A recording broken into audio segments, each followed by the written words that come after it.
Hi, everybody. This is Silvio Canto in Dallas, Texas, on Tuesday, June the 24th, and welcome to our commentary. Well, they have a big election, a primary election in New York today, Tuesday, and I'm sure that they'll have some results later tonight. We'll talk more about it tomorrow. But it is amazing to me. It is amazing to me what may happen in New York tonight. The Democrats may end up nominating for mayor a socialist, complete socialist, who wants to open up government grocery stores. It's crazy. It's crazy, but that may indeed happen today in New York. Now, I would assume that then he'll run later, of course, against a Republican and against Mayor Adams, who's running as an independent. And maybe, I don't know much about New York politics, but maybe that means that Mayor Adams has a better shot at winning. Look, I'd rather have Mayor Adams than this socialist, but we'll see how it goes. But it is really remarkable that the city of New York City, would elect somebody like that. I mean, it's just remarkable, but they may. Now, again, we don't have the official results. All we have are projections that they were making and predictions, and they were predicting his victory. So if we go by that, then that might be the result. But we'll have to wait. We'll have to wait for the actual results when people actually vote, and they start counting it probably in an hour or so in New York City. Well, I have a post over at the American Thinker today talking about what an amazing military operation on Saturday night. How much damage we did. It looked pretty substantial to the naked eye, but of course, it's always more complicated than that. You're going to need people somehow to get in there. I would assume the Israelis have pretty good people on the ground who've already probably given us a pretty decent idea of what happened. But it was just an amazing operation, and the work of these pilots and all the people who contributed to the operation. Often there's one group of people who often gets overlooked in these incredible military operations, and that's these guys who fly the planes, the refueling planes, because these B-2s had to refuel, I think, 3 or 4 different times before they got to Iran, and then the same way going home. And you have these two amazing machines up in the sky, one on top of the other one, and they are refueling. I mean, it's an amazing thing to watch. I've seen some of these military documentaries, and you see these two planes, one comes over the other one, and then down goes that little pipeline, I guess, of fuel. I mean, it's a remarkable thing to watch. And they had to do it, I guess, 3 or 4 times on Saturday during that mission. So we congratulate everybody. And we especially congratulate President Trump for making the call, because this is a call that had to be made.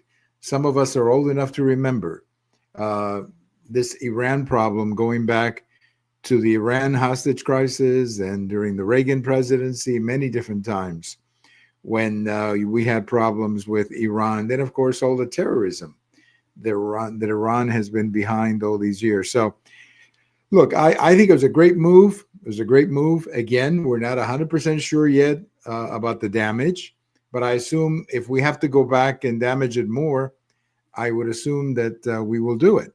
And let's see how that goes. There is a ceasefire right now that started as a ceasefire and then didn't go as a ceasefire, and then it became a ceasefire again. At the moment, we appear to be in a ceasefire. And, maybe that's the good thing. I was reading a report that, the Israeli Air Force has had a very busy couple of months, and that some of the pilots and some of the equipment could use a little rest. So maybe that's a good thing to have a ceasefire at the moment. We'll see. But a ceasefire is always better than dropping bombs. I guess that's the other alternative. So we'll see how the ceasefire goes. But as of right now, Tuesday evening, it seems to be going, which is a good thing. President Trump is off to NATO, where he's going to be talking to some of our NATO allies And I'm sure they'll be talking about what happened in Iran. And I'm sure they're going to be talking about what's going on with Ukraine. And I'm sure that President Trump is going to be reminding some of these allies that they got to come up with more money. You know, the days that the United States is going to be financing the defense of many of these countries, those days are gone. Those days are gone. And these countries are going to have to put up with at least the 2% that the treaty requires.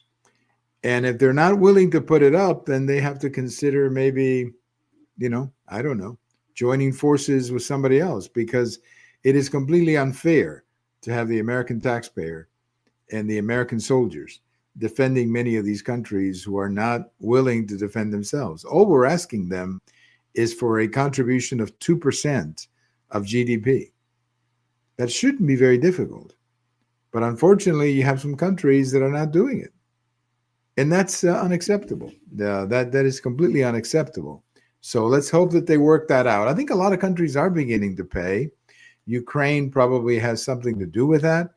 I would assume what just happened in Iran is going to bring home the reality that, you know, these things could happen, and that they better be ready to defend themselves, you know, if something like this should happen. But President Trump is in, and we'll see how these sessions go. But again, these NATO countries are going to have to put up with the money. Otherwise, I think they're going to lose the American public, because the Americans are tired of carrying the defense of countries that are pretty prosperous. I mean, these are not poor little countries like they were after the war. I mean, after World War II, we took the burden because most of those countries had been destroyed. And that's a fact. So we were willing to pick up the burden of their defense, but that's not the case anymore. These are prosperous economies that should be able to contribute at least 2% of their GDP. I mean, it should be more than that. I've heard people say it should be 5%. But look, if they can do 2 for now, I'll be happy with that. And some countries, unfortunately, are not doing it at all. Well, they finally, you know, the Democrats finally had their way, and they put up an impeachment vote in the House today. Why they're doing this is insane, because there's nothing that President Trump did in this attack against Iran that is unconstitutional. In fact, the president's engaging in these short-term, you know, surgical attacks for quite some time. Obama, Clinton did it, Biden did it. You can even go back to Thomas Jefferson and the Barbary pirates back in 1803 or whenever that was. And if you remember that case, that was when these pirates were attacking American commercial ships. And President Jefferson eventually said, okay, I got to put this out. So he sent the American Navy out to the Mediterranean, and he destroyed the pirates. That's how you get that song, you know, from the halls of Moctezuma to the shores of Tripoli. That's what that's about. You know, the American Navy destroying these Barbary pirates on the orders of President Jefferson. He never went to Congress to declare war, and frankly, he shouldn't have to.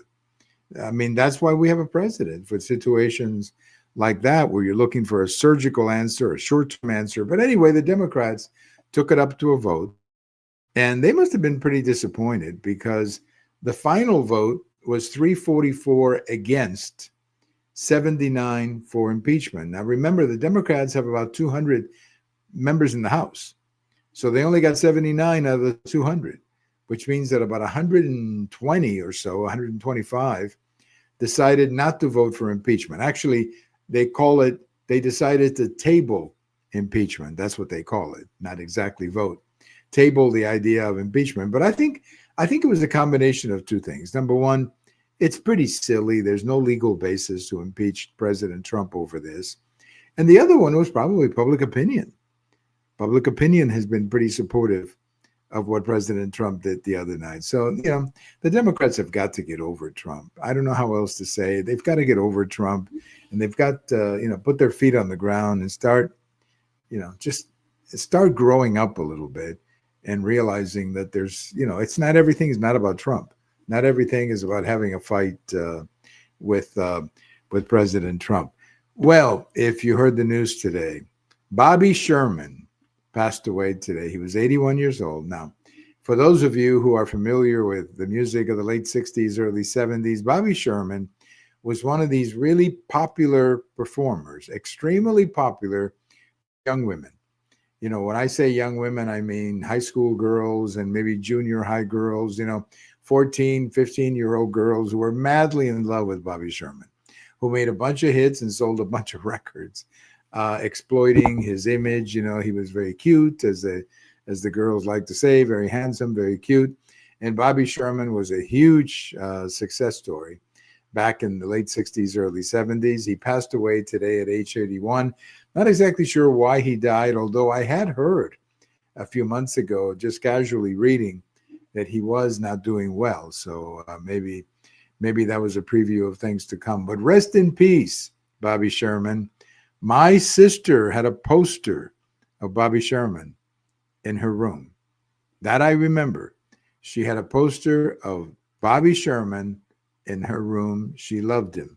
She loved him. And my sister was in that, 14 to 15-year-old age group that I'm talking about. Well, thank you for listening. This is Silvio Canto in Dallas, and we'll talk to you later. Bye-bye, everybody.